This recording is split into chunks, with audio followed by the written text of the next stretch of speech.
Nabalot naman ang tensyon ng munisipyo ng Norzagaray sa Bulacan ngayong maghapon. Kasunod yan ng pag-gate ng mga taga-suporta ng acting mayor na sundin ng kanilang alkalde ang suspension order sa kanya. Live mula sa Bulacan, saksi si Mark Zambrano. Mark? Rafi, buong araw na hindi bumitaw ang mga tao dito sa labas ng munisipyo ng Norzagaray, Bulacan matapos magkaroon ng tensyon dito kaninang umaga.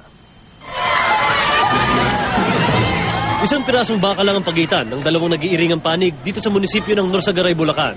Ang mga taga-suporta ng suspendidong mayor na si Feliciano Legaspi sa kanan at ang mga taga-suporta ni Vice Mayor Rogelio Santos sa kaliwa na siya ngayong acting mayor ng bayan. Ang mga pulis naman, todo bantay para di na maulit ang giriang nasaksihan nitong maghapon. Ito ang naging sigaw kanina ng mga taga-suporta ni acting Mayor Santos sa harap ng munisipyo sa pag-asang may darating na opisyal ng DILG na magpapatupad ng suspension order sa kanilang alkalde. Madaling araw pa lang ay iginigiit na nilang sundinan ng suspendidong si Mayor Legaspi ang kautusan ng Office of the Ombudsman nitong Disyembre. Bunsod ito na reklamo ng idinimot niyang budget officer ng bayan. Grave abuse of authority ang hinaharap na kaso ni Mayor Legaspi.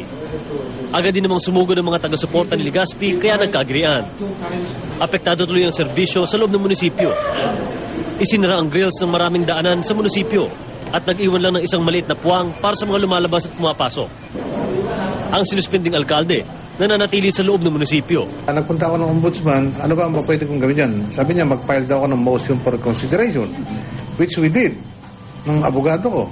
Up to now, they are not, hindi na tinatakil yung issue at nakahang. Walang decision kung ito ba dismiss o malaman ko. Kasi bilang right ko yun to file a motion for consideration, dapat ang ombudsman tinakil yun.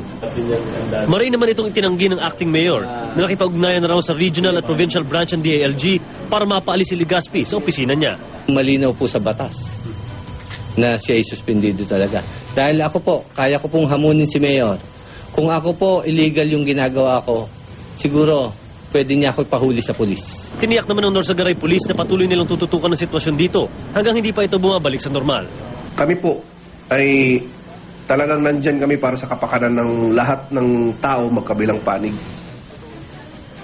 Rafi, kumpara nung kaninang umaga, relax na at wala na masyadong tensyon dito sa labas ng munisipyo ng Norzagaray. Pero sa ating mga nakausap ay tututukan nila ang sitwasyon dito hanggang hindi mapagdesisyonan kung sino ang tunay na mamumuno sa kanilang bayan.